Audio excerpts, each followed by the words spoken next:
হাজিরিন, মাহফিলের ব্যাপারে প্রথমে দুটা কথা বলতে চাই। ইদানিং প্রচুর মাহফিল হয় আমাদের বিভিন্ন এলাকায়। আগে এত মাহফিল হতো না, কিন্তু এখন প্রচুর মাহফিল হয়। ভালো খারাপ মন্তব্য আমি করছি না, কিন্তু মাহফিলের কিছু আদব রয়েছে, সেগুলো আমাদেরকে সর্বদা রক্ষা করা উচিত। সেটি যে কোনো জায়গায় মাহফিল হোক না কেন, এই আদবের মধ্যে কিছু আদব বক্তার রক্ষা করা উচিত, কিছু আদব শ্রোতার, আর কিছু আদব আয়োজক বৃন্দ যারা তাদের। বাকিদের কথা আমি বলবো না। আমি যেহেতু বক্তা এবং বক্তা হিসাবে মোটামুটি আপনাদের কাছে পরিচিত, এজন্য আমি বক্তার এই আদবের বিষয়টি প্রথমে একটু ধরিয়ে দিতে চাই। দেখেন, আমাদের নবী সাল্লাল্লাহু আলাইহি ওয়াসাল্লাম কোনো জায়গায় আমাদেরকে হিদায়ত শূন্য অবস্থায় রেখে যান নাই। জীবনের প্রত্যেকটি ধাপে আল্লাহর হাবিব আমাদেরকে হিদায়ত দিয়েছেন, এবং এই হিদায়তের পথে আল্লাহর রাসূলের জীবনের সর্বাধিক সময় ব্যয় হয়েছে যে কয়েকটি কাজের মধ্যে, এর মধ্যে একটি হচ্ছে উম্মতকে তিনি ওয়াজ নসিহত করেছেন। দিনের দাওয়াতে নবীদের কাজ ছিল মূলত ওয়াজ নসিহত করা। হ্যাঁ, আমার নবী জিহাদও করেছেন, আমার নবী হিজরতও করেছেন, কিন্তু বেশিরভাগ সময় দিনের দাওয়াতে নবী রাসূলদের পদ্ধতি ছিল ওয়াজ নসিহত। ওয়াজ নসিহত এত গুরুত্বপূর্ণ যে খুদ কোরআন শরীফের মধ্যে আল্লাহ নিজে কোরআনকে সর্বশ্রেষ্ঠ ওয়াজ বলেছেন। তাই ওয়াজের মূল বিষয়বস্তু কোরআন শরীফ। আমাদের দিন ইসলামের একমাত্র টেক্সট বুক যদি কিছু থাকে সেটা কোরআন শরীফ। হাদিস হচ্ছে রেফারেন্স বুক। কোরআন শরীফের ব্যাখ্যা হিসাবে আমরা প্র্যাকটিক্যাল ব্যাখ্যা হিসাবে সুন্নতকে গ্রহণ করি, এবং আল্লাহর নবীর সুন্নত কিরকম ছিল সেটা দেখে আমরা কোরআনকে ব্যাখ্যা করি। কিন্তু টেক্সট হচ্ছে কোরআন, মূল ওয়াজ হচ্ছে কোরআন। কোরআন হচ্ছে সেই ইয়াদগার, স্মরণিকা, যার মাধ্যমে নবী আমাদেরকে আল্লাহর কথা স্মরণ করিয়ে দিয়েছেন। আল্লাহ নিজে বলেছেন, ইন্না নাহনু নাযালনা যিকরা ওয়া ইন্না লাহু লাহাফিজুন। আমি আল্লাহ এই জিকির, কোরআনকে আল্লাহ বলছেন জিকির, আমি আল্লাহ এই জিকির নাজিল করেছি এবং এই জিকিরকে হেফাজত করার দায়িত্ব আমি আল্লাহ নিজের কাছে রেখে দিয়েছি। দ্বিতীয়ত, বক্তৃতার মধ্যে রাসূল সাল্লাল্লাহু আলাইহি ওয়াসাল্লামের কিছু অভ্যাস ছিল। যখনই বয়ান শুরু করতেন তখন তিনি প্রথমে সবাইকে সালাম দিতেন, যেভাবে আমরা সালাম দেই, অনুসরণ করি আল্লাহর নবীর। দ্বিতীয়ত, বক্তৃতার শুরুতে, প্রত্যেকটা ছোট বক্তৃতা হোক কিংবা বড়, প্রত্যেকটা বক্তৃতার শুরুতে, বয়ানের শুরুতে রাসূল আকরাম সাল্লাল্লাহু আলাইহি সাল্লাম আল্লাহর হামদ এবং সানা বয়ান করতেন। এই জন্য আমরা বলি নাহমাদুহু ওয়া নাস্তাঈনুহু ওয়া নাস্তাগফিরুহু ওয়া নু'মিনু বিহি, বলি না? এটা কি জন্য বলি? আমাদের নবী সাল্লাল্লাহু আলাইহি ওয়াসাল্লামের সুন্নত ছিল প্রত্যেকটি বয়ানের আগে তিনি এই খুতবাটি পড়তেন, বা অন্তত পক্ষে বেশিরভাগ বয়ানের আগে এই খুতবা পড়েছেন। মাঝে মধ্যে অন্য কেউ পড়তেন, কিন্তু এই খুতবা ছিল আল্লাহর রাসূলের প্রকৃত সবচেয়ে বেশি খুতবা, এটাই তিনি পড়েছেন। 2 নম্বর, আমাদের জন্য উচিত হচ্ছে নবীর প্রতি সালাত সালাম পেশ করা। 3 নম্বর, জরুরি হচ্ছে শাহাদাতাইন পাঠ করা। শাহাদাতাইন মানে 2 শাহাদাত, আশহাদু আল্লা ইলাহা ইল্লাল্লাহ ওয়া আশহাদু আন্না মুহাম্মাদান আবদুহু ওয়া রাসূলুহু। আমরা পাঠ করি, আমি কিছুক্ষণ আগে করেছি। যে কোনো বক্তৃতা, খুতবায় এগুলো জরুরি। এরপরে কোরআন শরীফ আল্লাহর নবী তিলাওয়াত করতেন এবং কোরআনের আলোকে মানুষকে নসিহত করতেন। এই হচ্ছে মূল বক্তৃতার সার। আল্লাহর রাসূলের বয়ান বা ওয়াজ বা বক্তৃতা ছিল এরকম। এবার আমাদের সমাজে এই যে ওয়াজ মাহফিল হয়, বক্তৃতা, বয়ান, এগুলো কি জন্য? মূলত আম মানুষের কাছে ইসলামের বাণী ছড়িয়ে দেওয়ার জন্য, এবং এই দায়িত্বটি আল্লাহর নবী নিজে আমাদেরকে দিয়ে গেছেন। আমাদেরকে বলতে আমাকে নয়, এই উম্মতের মধ্যে যে সকল মানুষ যোগ্য প্রত্যেকেরই এই দায়িত্ব। রাসূল সাল্লাল্লাহু আলাইহি ওয়াসাল্লাম জীবনের শেষ দিকে তিনি নিজে একটাই হজ করেছেন। হজ ফরজ হওয়ার পরে প্রথম বছর রাসূল সাল্লাল্লাহু আলাইহি ওয়াসাল্লাম নিজে হজ করেন নাই। আবু বকর সিদ্দিক রাদিয়াল্লাহু আনহুর মাধ্যমে বাকি সাহাবীদেরকে হজের জন্য পাঠিয়ে দিয়েছেন। আর এর পরের বছর আল্লাহর নবী সাল্লাল্লাহু আলাইহি ওয়াসাল্লাম নিজে হজ করেছেন। ওই হজ কি আমার নবী সাল্লাল্লাহু আলাইহি ইসলামের জীবনের একমাত্র হজ ছিল, এবং এই হজকে আমরা বিদায় হজ বলি। আর বিদায় হজের যেদিন আরফার ময়দানে 9 জিলহজ সমস্ত সাহাবীরা উপস্থিত ছিলেন, সমস্ত সাহাবীদেরকে সামনে মুখাতিব বানিয়ে জাবালে রাহমত পাহাড়ের উপরে আল্লাহর রাসূল দাঁড়িয়ে 1.25 লক্ষ সাহাবীকে উদ্দেশ্য করে বক্তৃতা দিয়েছিলেন। এটিকে আমরা বিদায় হজের ভাষণ বলি। এবং এই ভাষণের মধ্যে রাসূলুল্লাহ সাল্লাল্লাহু আলাইহি ওয়াসাল্লাম তার পুরো জীবনের শিক্ষাকে সন্নিবেশিত করে, সংক্ষিপ্ত করে পুরো উম্মতের জন্য, সারা জীবন কিয়ামত পর্যন্তের জন্য আল্লাহর নবী হিদায়াতের একটা সিলেবাস আমাদের জন্য রেখে দিয়ে গেছেন। এবং এখানে রাসূল করিম সাল্লাল্লাহু আলাইহি ওয়াসাল্লাম যে কয়েকটি বিষয় বলেছেন, সবগুলো বলা শেষ হওয়ার পরে সাহাবীদের কাছে আল্লাহর নবী সাক্ষী চেয়েছেন।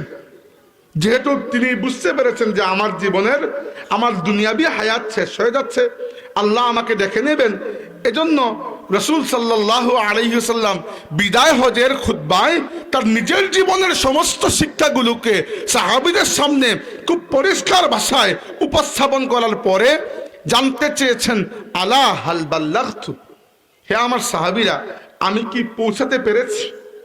আমি কি তোমাদের কাছে পৌঁছাতে পেরেছি? এমনি আল্লাহর নবীর সাহাবীদের আদবের পর্যায় ছিল এইরকম, নবী কোনো প্রশ্ন করলে জানলেও তারা জবাব দিতেন না, বলতেন আল্লাহু ওয়া রাসূলুহু আ'লাম, আল্লাহ এবং রাসূল সর্বাধিক জানেন।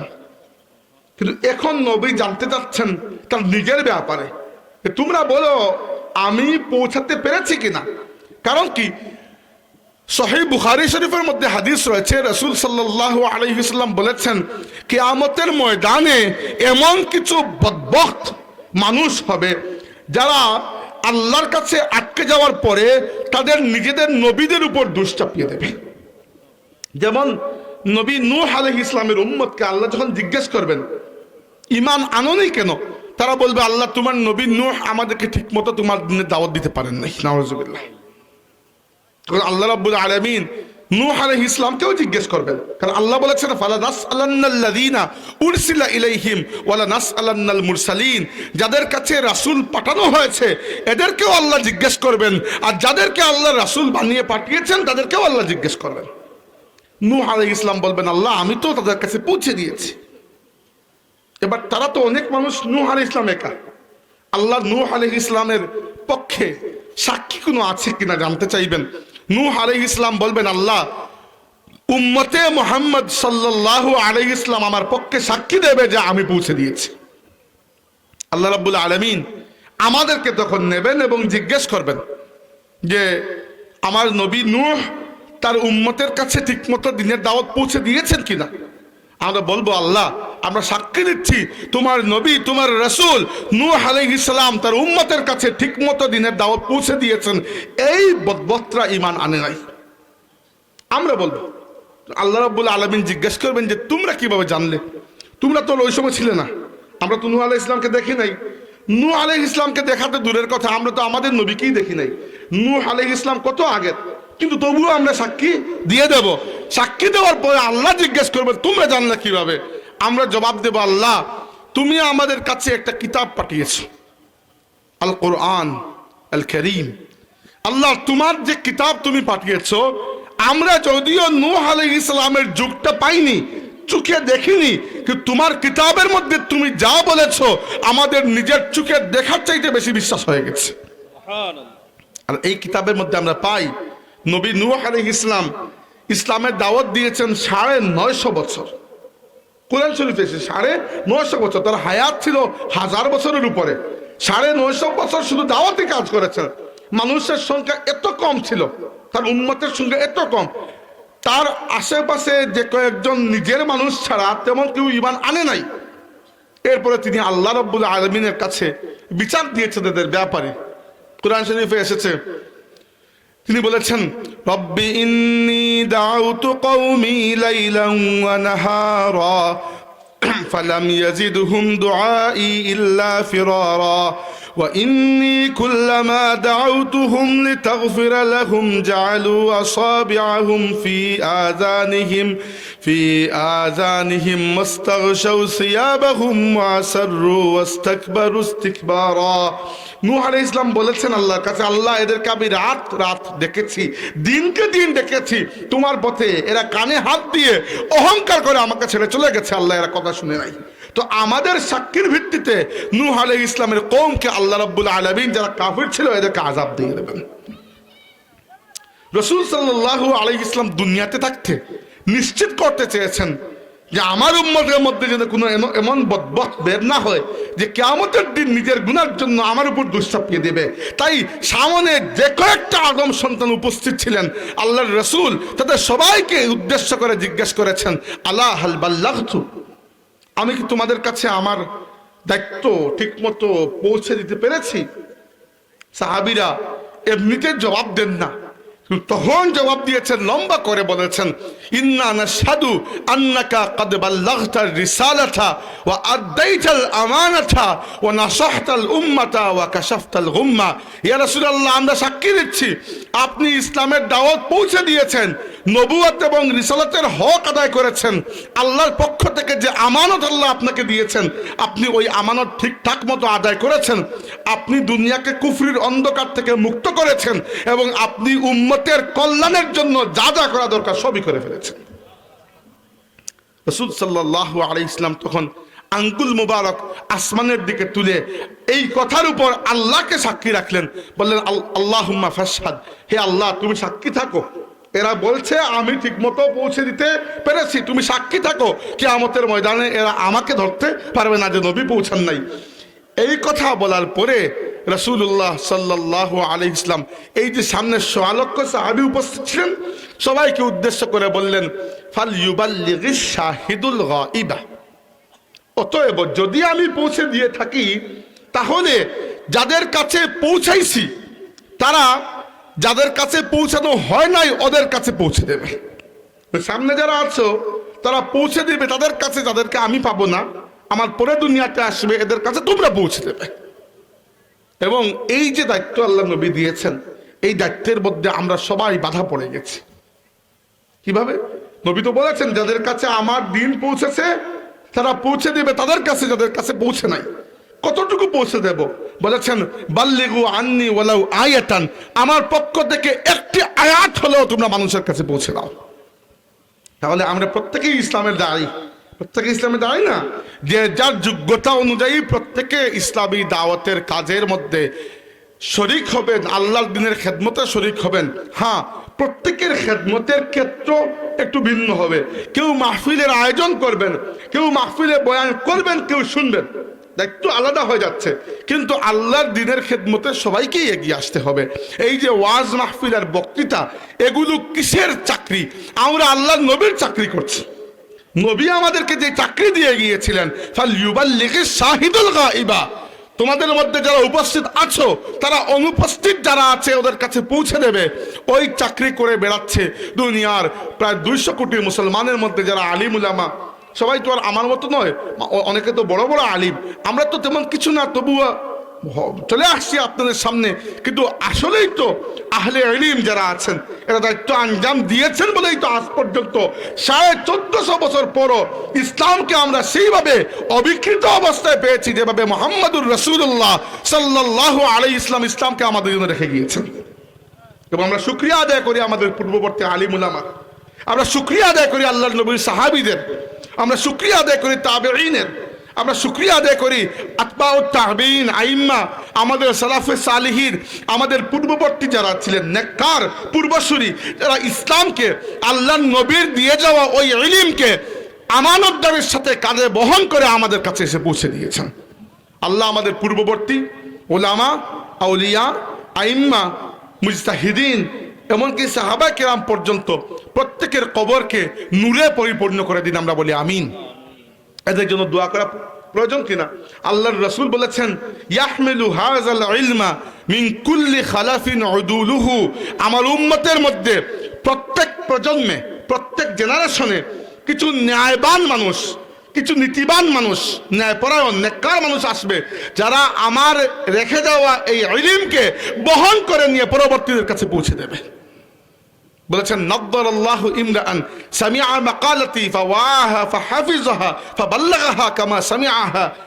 যারা আমাদের ইলম শিখলো, নবীর ইলম শিখলো, ইলমে দ্বীন শিখলো, নিজে হেফাজত করলো, আমল করলো এবং পরবর্তীদের কাছে ওই ইলম পৌঁছে দিল, আল্লাহ ওই ব্যক্তির চেহারাকে কিয়ামতের দিন উজ্জ্বল ফর্সা করে তুলবেন। এজন্য প্রথম মাহফিল আপনাদের, তাই আমি দুইটা কথা বলে ফেললাম, এটা জরুরি হচ্ছে এই ওয়াজ মাহফিলগুলোর ইন্টেগ্রিটি, আমানতদারি, সৌন্দর্য, ইখলাস এবং যেভাবে আল্লাহর কাছে মকবুলিয়ত পাওয়া যায় সেই পদ্ধতিগুলো আমরা যদি ধরে রাখি। এর জন্য প্রথমে দরকার তো ইখলাস। এটা আমাদের সবারই কম, আমার নিজেরও কম, বাকিদের অনেকেরই কম, হয়তো অনেকের আছে। যাদের আছে আল্লাহ আরো বাড়িয়ে দিন। আর আমাদের মধ্যে যাদের মধ্যে ইখলাস নাই, আল্লাহ যেন ইখলাস দান করে, আমরা বলি আমিন। ইখলাসের দোয়া করা উচিত, হিদায়তের প্রত্যেকটি অংশের জন্য দোয়া করা উচিত। হিদায়ত আল্লাহর দেওয়া এমন বড় নিয়ামত, হিদায়ত থেকে বড় কোনো নিয়ামত হতেই পারে না। বাকি সমস্ত নিয়ামত তখন হয় যখন সাথে হিদায়ত থাকে। উদাহরণস্বরূপ আপনি দেখেন, আল্লাহ যদি কাউকে সন্ততি দেন, সন্তানকে নিয়ামত নয়, নিয়ামত, কিন্তু সাথে যদি হিদায়ত না দেন তাহলে কি হবে? ওই সন্তানের দুনিয়া আখিরাতে আপনার মাথা ব্যথার কারণ হয়ে যাবে। আল্লাহ কাউকে সম্পদ দেন, সম্পদ তো নিয়ামত না, সাথে যদি হিদায়ত না দেন কি হবে? ওই সম্পদ দিয়ে আপনি এমন খারাপ কাজ করবেন যেটা দরিদ্র হলে করতে পারতেন না। ক্ষমতা নিয়ামত, পাওয়ার নিয়ামত তো, কিন্তু ওই পাওয়ার ক্ষমতার সাথে যদি হিদায়ত না দেন আল্লাহ, তাহলে আপনি ফেরাউন হয়ে উঠবেন। তাই সবচেয়ে বড় নিয়ামত হচ্ছে হিদায়ত। এই যে আমি দোয়া করছি যে আল্লাহ, আমি যে কথাগুলো বলে বেড়াই এর পেছনে যে ন্যূনতম ইখলাস প্রয়োজন, যতটুকু ইখলাস না হলে তুমি কবুল করবে না, অতটুকু ইখলাস আমাকে, আমার মতো বক্তাদেরকে এবং আমার শ্রোতাদেরকেও তুমি দান করো, আমরা বলি আল্লাহুম্মা আমিন। এছাড়া আমাকে বলুন, আল্লাহ রাব্বুল আলামিন যেহেতু কোরআন শরীফে বলেছেন কুল হাল ইয়াস্তাউিল্লাযীনা ইয়ালামুনা ওয়াল্লাযীনা লা ইয়ালামুন, হে রাসূল তোমরা বলো যারা জানে এবং যারা জানে না, যারা ইলম রাখে এবং যাদের ইলম নাই, এরা কি এক বরাবর? এক বরাবর নয়। তাই এই মাহফিলের আয়োজনে আলিম উলামাকে প্রাধান্য দেওয়া খুবই জরুরি। মাহফিলের আয়োজনে দেখেন, একটা মাহফিল আয়োজন করার পেছনে তো অনেক খরচ আছে, অনেক শ্রম আছে। তো এই মাহফিলগুলোকে কমেডি, মাহফিলগুলোকে গান, মাহফিলগুলোকে উত্তণ্ড আচরণের কোনো মঞ্চ বা আড্ডা না বানিয়ে এগুলোকে হিদায়তের চিরাগ বানানোর জন্য প্রথমে ইখলাসের প্রয়োজন, 2 নম্বরে যা প্রয়োজন সেটা হচ্ছে প্রকৃত আলিম উলামাকে মূল্যায়ন করা। ঠিক বলি না আমি? প্রকৃত আলিম উলামাকে মূল্যায়ন করা। আচ্ছা, আপনাকেও যদি আমি জিজ্ঞেস করি বা আপনিও আমাকে জিজ্ঞেস করেন যে আপনার ছোটকালের যে কয়েকটা স্মৃতি দিনী ময়দানে মনে আছে? আমার এটা মনে আছে, আমার দাদাকে আমি ওয়াজ করতে দেখেছি, আপনারা ফুলতুলি সাহেবকে ওয়াজ করতে দেখেছেন। তো ফুলতুলি সাহেবের মতো মানুষদের ওয়াজ দেখে দেখেই তো আমরা বড় হয়েছি, তাই না? তো ওয়াজের মাহফিলে ফুলতুলি সাহেবের মতো মানুষও ওয়াজ করেছেন, এরকম আল্লাহর নেক বান্দাও ওয়াজ করেছেন। আর এখনো ওয়াজের মঞ্চে কিরকম কিরকম মানুষ ওয়াজ করছে তা আমরাও কিছু জানি। তাই এই ব্যাপারটা আমি আর খুলতে চাই না, আশা করি বুঝে গেছেন যে ওয়াজের মাহফিলের সৌন্দর্য লাইটিং, মাইকিং বা প্যান্ডেল বা ওই স্টেজ বা এইগুলার মধ্যে নয়, এইগুলা প্রয়োজন এজন্য করা লাগে। হ্যাঁ, কারো প্রয়োজন হচ্ছে সে ভিডিও করছে, তার হয়তো ভিডিও করার প্রয়োজন, কারো প্রয়োজন হয় নাই, সে এমনিতে বসে শুনছে। এগুলো সবই প্রয়োজনের উপর নির্ভর করে। কিন্তু ভালো আলিমকে দিয়ে বয়ান করানো শুধু প্রয়োজন নয়, মহা প্রয়োজন। এটা না হলে আপনার পুরো ওয়াজ মাহফিলটা বেকার হয়ে যাবে। তো এটা খেয়াল রাখবেন, ভালো আলিম উলামাকে ওয়াজের মাহফিলে দাওয়াত দেওয়া, মূল্যায়ন করা। আর বিশেষ করে খেয়াল করবেন 2টা বিষয়। প্রথম বিষয় হচ্ছে আহলে সুন্নাত ওয়াল জামাতের আকীদা বিশ্বাসের উপর ওই ব্যক্তি ঠিক আছে কিনা দেখা জরুরি না? খুবই জরুরি, এটা আমানতদারি। আর 2 নম্বরটা হচ্ছে ওই ব্যক্তি আহলে ইলমের কাছ থেকে ইলম হাসিল করেছেন কিনা এটাও দেখার বিষয়। আহলে ইলমের কাছ থেকে ইলম হাসিল করার দরকারটা কি? দেখেন, আপনি যদি মেডিকেল ডক্টর হতে চান, আপনাকে নিশ্চয়ই মেডিকেল কলেজে ভর্তি হতে হবে, এই সিলেবাস অনুযায়ী পড়ালেখা করতে হবে, আপনার প্রফেসরদের কাছ থেকে শিখতে হবে, পরীক্ষা দিয়ে সার্টিফিকেট লাভ করবেন, এরপরে আপনার চেম্বারে আমি যাব। আপনি কিছু না করে আপনি চলে গেলেন মৌলভীবাজারে, গিয়ে মেডিকেল অপারেশন কিভাবে করে এর উপরে একটা বই কিনে আনলেন, এনে আপনি নিজে পড়লেন, পড়ে ওখানে অপারেশন থিয়েটার খুলে বসলেন, কেউ যাবে আপনার কাছে? বা আমি খুলে বসলে আপনি আসবেন আমার কাছে? আসবেন না। কি জন্য? আপনি বলবেন যে এই ডাক্তারের তো কোনো সনদই নাই, কোনো সার্টিফিকেট নাই। সার্টিফিকেট বলতে শুধু একটা পাতা নয়, সার্টিফিকেট বলতে হচ্ছে একটা শাহাদা যে ওই ব্যক্তি ওলামার কাছ থেকে আলিম হয়েছেন, ইলম অর্জন করেছেন। যে ক্ষেত্রে আলিম হন, একজন ডাক্তারও তো একজন আলিম, মেডিকেলের উপর তিনি তো ইলম অর্জন করেছেন। এভাবে সনদের এমন দাম ইসলামে। সনদ মানে হচ্ছে কার কাছ থেকে এনেছেন। এটা হাদিসও যখন আমরা বলি, আমরা কি বলি? আন আবি হুরায়রা রাদিয়াল্লাহু আনহু ক্বালা ক্বালা রাসূলুল্লাহ সাল্লাল্লাহু আলাইহি সাল্লাম। কেন বলি? কারণ আপনাকে এটা আমার বিশ্বাস দেওয়াতে হবে যে নবী আসলেই এটা বলেছেন। হ্যাঁ, যদি বিশ্বাস হয়ে যায় নবী বলেছেন, তাহলে তো আপনি অবশ্যই কবুল করতে বাধ্য। কিন্তু এমন কথা বললাম নবীর নামে যেটা নবী নিজে বলেন নাই, এরকম আছে না মানুষ বানোয়ার কথাবার্তা বলে না, নবীর নামে বানিয়ে বলে। আল্লাহর রাসূল সাল্লাল্লাহু আলাইহি ওয়াসাল্লাম নিজে বলেছেন, মান কাযিবা আলাইয়া মুতাআম্মিদান ফালইয়াতাবাওয়া মাকআদাহু মিনান নার। যে ব্যক্তি আমার নামে ইচ্ছা করে মিথ্যা কথা বলে, সে যেন তার নিজের স্থান জাহান্নামে প্রস্তুত করে নেয়। নাউযুবিল্লাহ। এই যে ওয়াজের মাহফিলে বানোয়ার কিচ্ছা কাহিনী কত আমরা শুনি মাঝে মধ্যে, এইগুলা পরিহার করতে হবে।